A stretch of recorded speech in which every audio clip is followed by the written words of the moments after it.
High guys, welcome back to my channel. It's Niharika. তো কালকে হচ্ছে কৌশিকী অমাবস্যা, আর আমার মা বাড়িতে হচ্ছে কালকে কালী পুজো। আর দেখো, মা যেখানে বসবে সেই জায়গাতে সাজানোর পরে ঠিক এরকম লাগছে দেখতে।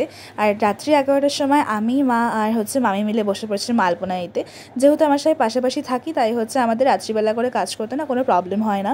আর এটা হচ্ছে ডে 2 অফ কালী পুজো। তো এসে সকালবেলায় দেখি যে আমার মা মামি হচ্ছে এখানে এখন সব ঠাকুরের জিনিসপত্র সব গুছাচ্ছে।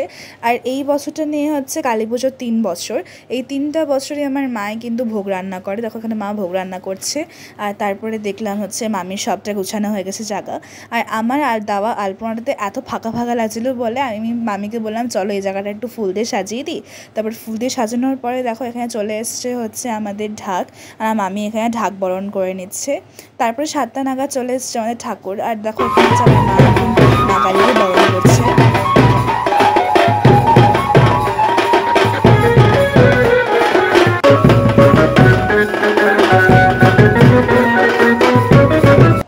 এই হলো আমাদের মা। দেখো মায়ের মুখটা কি মিষ্টি না। তারপরে হচ্ছে এই 9টার দিকে না 8:30টার দিকে হচ্ছে আমাদের পুজো শুরু হয়। এই হচ্ছে সব পুজোর সামগ্রী সুন্দর করে সাজিয়ে রাখা হয়েছে। তারপর ঠাকুরমশাইও চলে আসে। তো আমাদের পুজো শুরু হতে হতে প্রায় ওই 8:30 9টা হয়ে গেছিলো।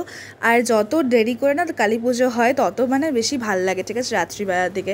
তারপরে মায়ের চক্ষুদানের পরে হচ্ছে আমরা এখানে সবাই মিলে 108টা প্রদীপ জ্বলিয়ে দিই। তারপরে হচ্ছে মাকে এখানে ভোগ নিবেদন করা হয়।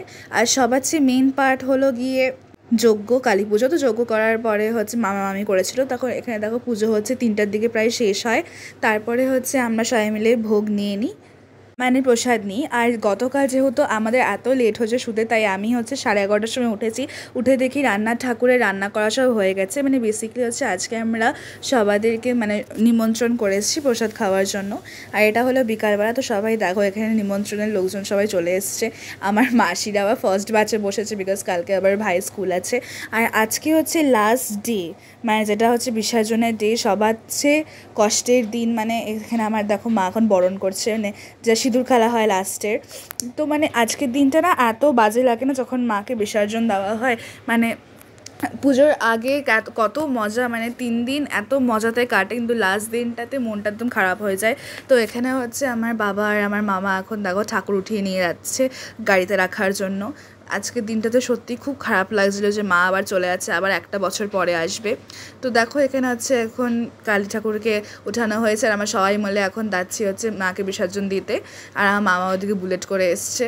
তো দেখো এখানে হচ্ছে এখন মাকে নিয়ে যাওয়া হবে ভাসানের জন্য। আর ভাসানের আগে একটা রিচুয়ালস করে সবাই, মানে তোমার হচ্ছে 5বার ঘুরে নেয়, তারপরে মাকে দিয়ে দেয় জলে। তো আবার এখানে আমাদের মা একটু পড়ে যাচ্ছিলো বলে আমার দাদু আবার একটু হেল্প করে দিয়েছে। তারপর বিসর্জনের পরে না এসে দেখি কি আজকে আকাশটা এতটা সুন্দর লাগছে না দেখতে।